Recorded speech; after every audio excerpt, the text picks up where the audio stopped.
அன்பர்களே, ஞானவழி என்னும் கருத்தமர்வில் மீண்டும் உங்களை சந்திப்பதிலே எனக்கு மிக்க மகிழ்ச்சி. இந்நாட்களில் பெரிதும் பேசப்படுகின்றதும் பலருக்கும் அதிர்ச்சி தருகின்ற விடயமுமாக இருப்பது அமெரிக்க நாட்டு ஜனாதிபதி வெனசுவேலா குடியரசினுடைய ஜனாதிபதியை கைப்பற்றி ஆட்சி மாற்றத்தை உருவாக்க விளைவதும் அதன் விளைவாக ஏற்படுகின்ற பல அரசியல் மாற்றங்களும் அச்சுறுத்தல்களும் இன்னும் சரியா பிழையா என்று வாதாடுவதும் போன்ற விடயங்களை நாங்கள் கேள்விப்படுகின்றோம். இங்கு ஒரு நாட்டினுடைய இறைமை என்ற ஒரு புறம், மறுபுறம் இன்னும் ஒரு நாட்டில் இவர்கள் அவர்களுடைய பாதுகாப்புக்கு அச்சுறுத்தலாக, அவர்களுடைய ஆரோக்கியமான வாழ்வுக்கு தடையாக இன்னும் பல்வேறு இடையூறுகளை விளைவிக்கின்றார்கள் என்று குற்றம் சுமத்தலாம். அல்லது இந்த காலத்திலே இருக்கின்ற நாடுகளினுடைய ஆட்சியாளர்கள் ஒருபுறம் ஜனநாயகத்தை போற்றி பேணி வளர்க்கின்றவர்களாகவும், மறுபுறம் அதிகாரத்திலே அவர்கள் மூழ்கி சர்வதிகார போக்கிலே சென்று கொண்டிருக்கின்றார்கள் என்றும், இன்னும் இந்த ஜனநாயகம் என்ற பெயரிலே பல நாடுகளிலே சர்வதிகார போக்கிலே அரசை ஆளுகின்றவர்கள் தங்களுடைய ஆட்சியை நீடித்து அதை பலப்படுத்தி அங்கு ஊழல்கள் நிறைந்ததாகவும், அங்கு மக்களை அடிமைப்படுத்துகின்றவர்களாகவும், அவர்களுடைய பாதுகாப்புக்கு அவர்கள் தகுந்த நடவடிக்கைகளை எடுப்பதில்லை என்றெல்லாம் குறை கூறப்படுகின்றது. ஆனால் அதிகாரம் அல்லது ஆட்சி, நாங்கள் நல்லாட்சி என்று பேசுகின்ற பொழுது எங்களுடைய நாட்டிலேயும் ஒரு குறிப்பிட்ட காலத்திலே யுத்தத்தின் பின்பு நல்லாட்சியை ஏற்படுத்த வேண்டும் என்று பல்வேறு உலக சமூகங்கள், நாடுகள் ஒன்று திரண்டு இங்கு எங்களுடைய இலங்கையிலும் நல்லாட்சி என்ற ஒரு நோக்கிலே ஜனாதிபதி அவர்கள் தெரிவு செய்யப்பட்டு ஆட்சி செய்தார்கள். இவைகளெல்லாம் இப்படி இருக்கின்ற பொழுது அரசியல் என்பது தவிர்க்க முடியாத ஒரு விடயம். நாங்கள் வேத நூலை எடுத்து பார்க்கின்ற பொழுதும் மக்கள், அந்த இறை மக்கள், இஸ்ராயல் மக்கள், அவர்கள் சிறுபான்மையாக இருந்து ஏனைய பெரும்பான்மையான வல்லரசுகளுடைய மத்தியிலே அவர்கள் வாழ துடித்தார்கள். பல தடவைகள் அவர்கள் நாடு கடத்தப்பட்டார்கள். இப்படி அவர்கள் பலவீனமாக இருந்த மக்களை இறைவன் தன்னுடைய மக்கள் என்று சொல்லி உரிமை பாராட்டி அவர்களை தெரிவு செய்து அவர்களை வழிநடத்தி வந்தார். இறைவன் தான் தங்களுடைய அரசன் என்று அவர்கள் அவருடைய ஆண்டவருடைய வல்லமையை உணர்ந்தவர்கள். அவருடைய தங்கள் சார்பாக இருந்து தம்மை பாதுகாக்கின்றார். பலம் பொருந்திய நாடுகளினுடைய ஆட்சிகளிலே இருந்து தம்மை காப்பாற்றுகின்றார். குறிப்பாக இஸ்ராயல் மக்கள் அடிமைகளாக இருந்த பொழுது பார்வோனுடைய அடிமைத்தனத்திலே இருந்து அவர்களை மீட்டு கொண்டார் என்பது மறக்க முடியாத ஒரு வரலாற்று உண்மையாகும். அதிலே இருந்து அவர்கள் கடவுளோடு உடன்படிக்கை செய்து, நீரே எங்களுடைய கடவுளாக இரும், எங்களுடைய ஆண்டவராக இரும், எங்களுடைய அரசராக இரும் என்று சொல்லி மக்கள் ஏற்றுக்கொண்டார்கள். இப்படிப்பட்ட சூழலிலே அவர்கள் மீண்டும் இந்த மக்கள் தமக்கும் ஒரு அரசன் வேண்டும் என்று கேட்கின்றார்கள். அப்பொழுது சாமுவேல் என்கின்ற இறைவாக்கினர் வழியாக மக்களை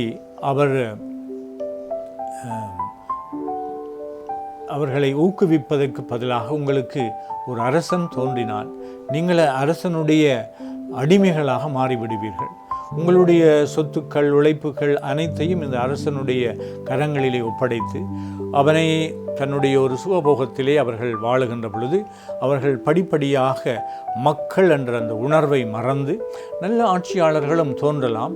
ஆனால் குறிப்பாக ஆட்சி என்ற அந்த நிலையை கைப்பற்றுகின்ற பொழுது அவர்கள் அதிகார வரை பிடித்தவர்களாக மக்களுடைய பாதுகாப்பை, உணர்வுகளை, அவர்களுடைய முன்னேற்றத்தை, அவர்களுடைய வாழ்வை அவர்கள் பராமரிப்பதற்கு பதிலாக தம்மையும் தம்மை சார்ந்தவர்களையும் தம்முடைய ஒரு குட்டி அல்லது ஒரு குறுகிய வட்டத்துக்குள்ளே அவர்கள் சொத்து சேர்க்கின்றவர்களாகவும் சுகபோகங்களை அனுபவிக்கின்றவர்களாகவும் அதிகாரத்திலே அவர்கள் மூழ்கி இந்த மக்களுக்கு ஒவ்வாதவர்களாக மாறிவிடுவார்கள் என்று கூட இந்த இறைவாக்கினர் வழியாக இறைவன் அவர்களை தடுத்தார். இருப்பினும் அவர்களுக்கு அரசன் வேண்டும் என்று அவர்கள் விடாப்பிடியாக இருந்ததினாலே பல நல்ல அரசர்களை, உயர்வான அரசர்களை, பலம் பொருந்திய அரசர்களை, இறைவனுக்கு உகந்த அரசர்களையும் கொடுத்தார். தாவீது, சாலமோன் இப்படி என்று சொல்லி, சவுல் என்று சொல்லி பல நல்ல அரசர்கள் தோன்றி நாட்டிற்கும் மக்களுக்கும் நன்மை செய்தார்கள். அவர்கள் சில வேளைகளிலே தவறினார்கள். தவறிழைத்ததன் வழியாக மக்கள் பாதிக்கப்பட்டார்கள், தோல்வியுற்றார்கள். அவர்கள் ஏனைய வல்லரசுகளுக்கு அவர்கள் அடிமையாகினார்கள். இப்படிப்பட்ட இந்த பின்புலத்திலே நாங்கள் இன்றைய காலத்திலே உலகளாவ ரீதியாகவும் அமைப்புகள் ரீதியாகவும் நிறுவனங்கள் ரீதியாகவும் ஏன் குடும்ப அமைப்புகள் ரீதியாகவும் அந்த குடும்பத்தை, நாட்டை, சமூகத்தை, நிறுவனத்தை வழிநடத்துவதற்காக மக்கள் தெரிவு செய்கின்றார்கள். பொதுவாக எல்லா நாடுகளிலும் மக்களுடைய அபிப்பிராயத்தை அறிய அவர்கள் மத்தியிலே வாக்கெடுப்புகளை நடத்தி அந்த மக்களுக்கு விழிப்புணர்வை ஏற்படுத்தி எமக்கு என்ன தேவை, எமக்கு எதிர்காலம் எப்படிப்பட்டதாக இருக்க வேண்டும் என்றெல்லாம் அவர்கள் பிரச்சாரம் செய்து மக்களுக்கு அறிவித்து இறுதியாக மக்கள் வாக்களித்து பெரும்பான்மையானவர்கள், பெரும்பான்மை வாக்குகளை பெற்றவர்கள் ஆட்சி பீடம் ஏறுகின்றார்கள்.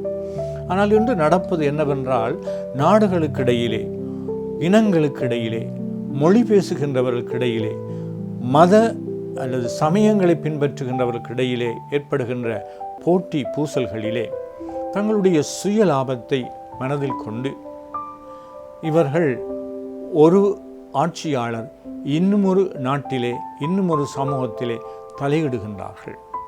அவர்கள் மீது போர் தொடுக்கின்றார்கள். இந்த நவீன உலகத்திலே உற்பத்தியாக்கப்படுகின்ற நவீன போர் கருவிகளை, ஆயுதங்களை, இன்னும் தொழில்நுட்ப கருவிகளை பயன்படுத்தி ஒருவர் மற்றவர் மீது போர் சுமத்துகின்றார்கள். ஒருவர் மற்றவர் மீது அச்சுறுத்தல், பயப்பீதியை அவர்கள் மீது திணிக்கின்றார்கள். ஏன்? அவர்கள் நேரடியாகவே போராடுகின்றார்கள், கைப்பற்றுகின்றார்கள். அதிகாரத்தை கைப்பற்றி இன்னொருவரிடம் அவர் ஒரு தமக்கு உரிய ஒரு தம்முடைய இசைக்கு ஆடக்கூடியவராக, ஒரு பொம்மையாக அவரை நியமித்து ஆட்சி மாற்றங்களை உருவாக்குகின்றதாக இன்றைய காலகட்டத்தில் நாங்கள் பார்க்கின்றோம். வல்லரசுகள் செயல்பட்டு கொண்டு இருக்கின்றன. அதனால் பெரும் வல்லரசுகள் சிறிய நாடுகளை அடிமைப்படுத்தி தமக்கு சாதகமாக இந்த அரசாட்சிகளை ஏற்படுத்துவதிலே மிகவும் துரிதமாக இருக்கின்றார்கள். மறுபுறம் இவர்கள் உரையாடுகின்றவர்களாகவும் சமாதானத்தை உருவாக்குகின்றவர்களாகவும் அமைதியான சூழலை ஏற்படுத்துவதற்கான முயற்சிகளை செய்கின்றார்கள் என்றும், இந்த சிறிய நாடுகளை தங்களுடைய மேற்பார்வையின் கீழ் கொணர்ந்து அவர்களுடைய அபிவிருத்திக்காக கடன் வழங்குகின்றார்கள், உதவி வழங்குகின்றார்கள், அபிவிருத்தி திட்டங்களை அவர்கள் செய்கின்றார்கள். இப்படியெல்லாம் பலவாறான ஒரு சிக்கல் நிறைந்த ஒரு கட்டமைப்புகளை நாங்கள் பார்த்து கொண்டு இருக்கின்றோம். ஆனால் உண்மையான நல் ஆட்சி என்பது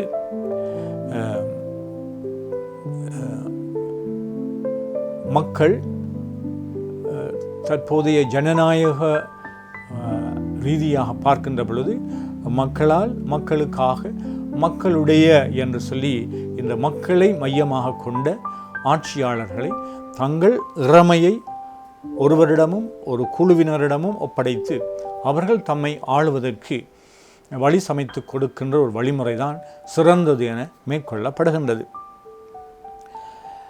இது ஒரு ஒழுங்கமைக்கப்பட்ட தனிநபர்களின் குழுவுக்குள் உள்ள உறவுகள், தொடர்புகள், அதிகார இயக்கவியல் மற்றும் தகவல் தொடர்பு ஆகியவற்றை உருவாக்குகின்றது. அதனால இந்த நல்லாட்சியை திறமையான முறையில் பொது சேவைகளை வழங்குதல், ஏழைகள் மற்றும் சிறுபான்மை போன்ற மக்கள் தொகையில் சில குழுக்களுக்கு அதிக பங்கேற்பு வழங்குதல், குடிகளுக்கு அரசாங்கம், நிறுவனங்கள் மற்றும் இவர்கள் பொறுப்பு கூறல் உள்ளவர்களாகவும் வெளிப்படைத்தன்மை உள்ளவர்களாகவும் பங்கேற்பு, பதிலளிப்பு, சட்டத்தின் ஆட்சி, செயல்திறன், ஒருமித்த கருத்தை கட்டியெழுப்புதல் மற்றும் சமத்துவம் போன்ற கொள்கைகளினாலே இந்த ஆட்சியாளர்கள் மக்களை நிர்வகிக்கின்றார்கள். அடிப்படையிலே மக்களுடைய பாதுகாப்பை அதற்கு அவர்கள் தங்களால் இயன்ற ஒத்துழைப்பை அவர்களுக்கு வழங்குகின்றார்கள். பாதுகாப்பு என்று சொல்கின்ற பொழுது ஒரு மனிதன் தனித்தும் கூட்டாகவும் குடும்பமாகவும் குழுமமாகவும் வாழுவதற்கு அவர்கள் ஒட்டுமொத்தமான ஒரு பாதுகாப்பு, அது அவர்களுடைய சுகாதாரமாக இருக்கலாம், அவர்களுடைய நடைமுறைகள், கல்வி, அபிவிருத்தி, அவர்களுடைய வேலை வாய்ப்புகள், அவர்களுக்கு அடிப்படை தேவைகள், இல்லங்கள், உணவு, உடை போன்ற வசதிகள், இன்னும் அவர்களுடைய வாழ்க்கையில் அவர்கள் மகிழ்ந்திருப்பதற்காக, பாதுகாப்போடு அமைதியாக இருப்பதற்காக அந்த ஆளுநர்கள் பாடுபடுகின்றார்கள். அவர்கள் வாக்குறுதி கொடுக்கின்றார்கள். இந்த பொறுப்புகளை ஏற்கின்றவர்கள் நல்லாட்சியிலே நாம் காணக்கூடிய 4 முக்கியமான விடயங்கள். ஒன்று, வெளிப்படைத்தன்மை. ஊழல்கள் இருக்கின்ற பொழுது, அநியாயம் இருக்கின்ற பொழுது, ஏமாற்றுதல்கள் இருக்கின்ற பொழுது, பாரபட்சம் இருக்கின்ற பொழுது அங்கு அவர்கள் ஒளிந்து மறைவாக இரகசியமாக சில விடயங்களை செய்வதும் உண்மைகளை மறைப்பதுமாக இருக்கின்றது. ஆனால் இந்த வெளிப்படைத்தன்மை என்பது மிகவும் முக்கியமான, எல்லோருக்கும் அவர்கள் பொறுப்பு கூடியவர்களாக இருக்க வேண்டும். இரண்டாவது, அவர்கள் பொறுப்புடையவர்களாக அவர்களுக்கு கடமை உணர்வு கொண்டவர்களாக, மற்றவர்களுடைய நல்வாழ்விலே அக்கறை கொண்டவர்களாக இருக்க வேண்டும். இன்னும் பார்க்க போனால் மிகவும் முக்கியமானது, ஒழுங்கு சட்டங்களை வகுத்து அந்த சட்டங்களின்படி மக்கள் ஒழுகுவதற்கு ஒரு ஒழுக்கமுள்ள, நியாயமுள்ள, நீதியுள்ள ஒரு சமூகத்தை கட்டி எழுப்புவதற்கு சட்டங்களை உருவாக்குவதும், அந்த சட்டங்களிலே மக்களுடைய நன்மையை, வளர்ச்சியை, அபிவிருத்தியை மையமாக கொண்டு அவர்கள் அந்த சட்டங்களை இயற்றுவதும், அந்த சட்டங்களை கடைப்பிடிப்பதும், அந்த சட்டங்களின் வழியாக மக்கள் நல்வாழ்வுக்கு அவர்களை வழிநடத்துவதும் இந்த நல்லாட்சியினுடைய இன்னும் ஒரு முக்கியமான பண்பு ஆகும். இறுதியாக சொல்ல போனால் மக்களுடைய பங்களிப்பு அவசியமாகின்றது. அடிமட்டத்திலே இருக்கின்றவர்கள் ஒவ்வொருவருக்கும் அவர்களுடைய உரிமைகளை கொடுப்பதனூடாக, அவர்கள் மத்தியிலே விழிப்புணர்வுகளை ஏற்படுத்துவதனூடாக, அவர்களுடைய உரிமைகளை அவர்கள் அறிந்து கொள்வதற்கும் அதை அவர்கள் பெற்றுக்கொள்வதற்குமாக அந்த மக்களுடைய பங்களிப்பை, அவர்கள் அதிகாரத்தை கைப்பற்றியதும் தாங்கள் நினைச்சபடி தங்களுடைய விருப்பு வெறுப்புகள் படி அவர்கள் இடம்பெற தங்களுடைய ஆட்சியை செய்யக்கூடாது. அதனாலே இந்த 4 தூண்களையும், அதாவது வெளிப்படைத்தன்மை, பொறுப்புடைமை, சட்டத்தினுடைய ஆட்சி மற்றும் பங்களிப்பு என்பவற்றை அவர்கள் ஒருமித்து, அவர்கள் சமத்துவம், உள்ளடக்கம், செயல்திறன் மற்ற இப்படியான சில ஆற்றல்களை அவர்கள் ஒன்று சேர்த்து மக்களை வழிநடத்துகின்ற பொழுது இந்த நல்லாட்சி எல்லா சமூகங்களுக்கும், எல்லா நாடுகளிலே இருக்கின்ற ஏழையர்களாக இருக்கின்ற, பின்தங்கியர்களாக இருக்கின்ற, அல்லது வல்லரசுகளாக இருக்கின்ற, அல்லது சமத்துவம் இல்லாமல் பெரும்பாலும் அவர்கள் பணத்தையும் செல்வத்தையும் அதிகாரத்தையும் மூலதனமாக கொண்டு கட்டி எழுப்பப்படுகின்ற ஆட்சிக்கு வருகின்ற ஆட்சியாளர்களாக இருக்கக்கூடாது.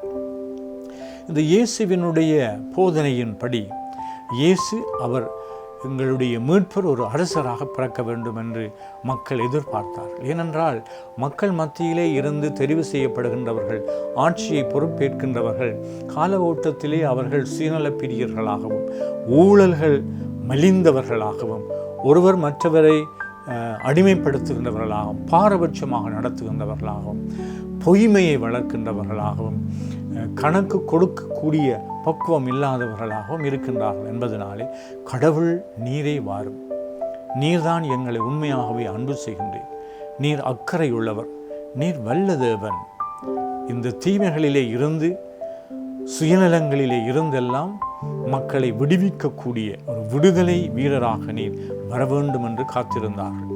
அண்மையில் நாங்கள் கிறிஸ்துவினுடைய பிறப்பை கொண்டாடுகின்ற பொழுது மூவரசர்கள் என்று 3 ஞானிகள் வந்து ஆண்டவரை அவர்கள் தண்டனிட்டு வணங்கினார்கள் என்று சொல்லப்படுகின்ற பொழுது அவர் அரசர்களுக்கெல்லாம் அரசராக பிறந்தார். இந்த அரசருடைய கிறிஸ்துவினுடைய ஆட்சி இறை ஆட்சி, அதாவது எல்லா மக்களும் கடவுளால் ஆளப்படுகின்ற மக்களாக திகழ வேண்டும் என்பதற்காக சமூகங்களிலே அன்பு, பகிர்தல், மன்னித்தல், ஏற்றுக்கொள்ளுதல், சமத்துவத்தோடும் நீதியோடும் வாழுதல், இப்படிப்பட்ட உயர்வான மதிப்பீடுகளை இந்த இயேசு தன்னுடைய போதனையினாலும் சாதனையினாலும் தன்னுடைய வாழ்வினாலும் விதைத்தார். எல்லோரும் இறை மக்கள் என்ற அந்த கூட்டு மனப்பான்மையோடும் பெருந்தன்மையோடும் விசாலமான பரந்த மனத்தோடும் ஆட்சியாளர்கள் தங்களுடைய கடமைகளை செய்ய வேண்டும், தியாகத்தோடு செய்ய வேண்டும். இந்த தியாக உணர்வுதான் இயேசுவினுடைய அதிகாரத்திலே இருந்து, அவருடைய அதிகாரம் என்பது மக்களுக்காக தன்னை கொடுக்கின்ற அவருடைய தியாக சிந்தையிலே இருந்து பிறந்தது. ஆட்சியை செய்ய வருகின்ற இயேசு அவர்கள் மக்கள் புரிந்து கொள்ளக்கூடிய ஒரு உவமையிலே கூறுகின்றார். எனக்கு முன் வந்த ஆயர்கள், அதாவது ஆயன் மந்தைகளை வழிநடத்துகின்றவர்கள் திருடர்களாகவும் கொள்ளையர்களாகவும் இந்த ஆடுகளுக்கு அவர்கள் ஆடுகளை உண்பவர்களாக, அந்த ஆடுகளுடைய பயன்பாட்டை மற்றும் பெறுகின்ற சுயநலவாதிகளாக இருந்தார்கள்.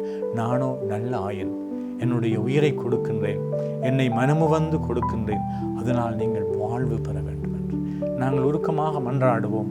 ஆட்சியாளர்கள், நாடுகளிலே பொறுப்பாக இருக்கின்றவர்கள் உண்மையும் நீதியும் அன்பும் சமத்துவமும் கொண்ட ஆட்சியாளர்களாக அவர்கள் திகழ வேண்டும் என்று இறைவன் அவர்கள் ஒவ்வொருவரையும் ஆசீர்வதித்து அவர்களுக்கு நல்ல தூண்டுதல்களையும் வழிநடத்துதல்களையும் கொடுக்க வேண்டும் என்று மன்றாடுவோம்.